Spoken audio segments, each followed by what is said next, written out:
दोस्तों, आज की स्टोरी का नाम है हमारा प्रजा की अदालत। एक दिन राजा शिकार के लिए गए। वह जंगल में भटक गए और दरबारी पीछे छूट गए। शाम होने को थी। उन्होंने घोड़ा एक पेड़ से बांधा, रात पास के एक गांव में बिताने का निश्चय किया। राहगीर के वेश में किसान के पास गए और कहा, दूर से आया हूँ, रात को आश्रम मिल सकता है? किसान बोला, आओ, जो रूखा सूखा हम खाते हैं आप भी खाइएगा। मेरे पास एक पुराना कंबल ही है, क्या उसमें जाड़े की रात काट सकेंगे? राजा ने हाँ में सिर हिलाया। रात को राजा गांव में घूमे। भयानक गरीबी थी। उन्होंने पूछा, दरबार में जाकर फरियाद क्यों नहीं करते? कैसे जाएं? राजा तो चापलूसी से घिरे रहते हैं, कोई हमें दरबार में जाने ही नहीं देता। किसान बोला, सुबह राजधानी लौटते ही राजा ने मंत्री और दूसरे अधिकारियों को बुलाया और कहा, हमें पता चला है हमारे राज्य के सभी गांवों की हालत ठीक नहीं है।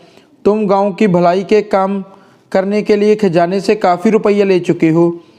क्या हुआ मुस्का? मंत्री बोला, महाराज, सारा रुपया गांव की भलाई में खर्च हुआ है। आपसे किसी ने गलत कहा। मंत्री के जाने के बाद उन्होंने गंगाराम को बुलवावा भेजा। कल की पूरी घटना कह सुनाई। गंगाराम ने कहा, महाराज, प्रजा दरबार में नहीं आएगी। अब आपको ही उनके दरबार में जाना चाहिए। उनके साथ जो अन्याय हुआ है उसका फैसला उन्हीं के बीच जाकर कीजिए। अगले दिन राजा ने दरबार में घोषणा की, कल से हम गांव-गांव में जाएंगे, यह देखने के लिए प्रजा किस हाल में जी रही है। सुनकर मंत्री बोला, महाराज, लोग खुशहाल हैं, आप चिंता ना करें, जाड़े में बेकार परेशान होंगे। गंगाराम बोला, मंत्री जी से ज़्यादा प्रजा का भला चाहने वाला और कौन होगा?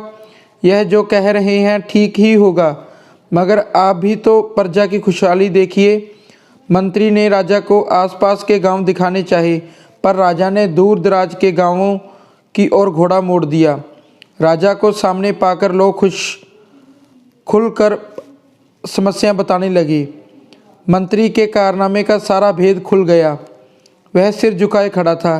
राजा ने घोषणा करवा दी, अब हर महीने कम से कम एक बार वे खुद जनता के बीच जाकर उनकी समस्याओं का समाधान करेंगे।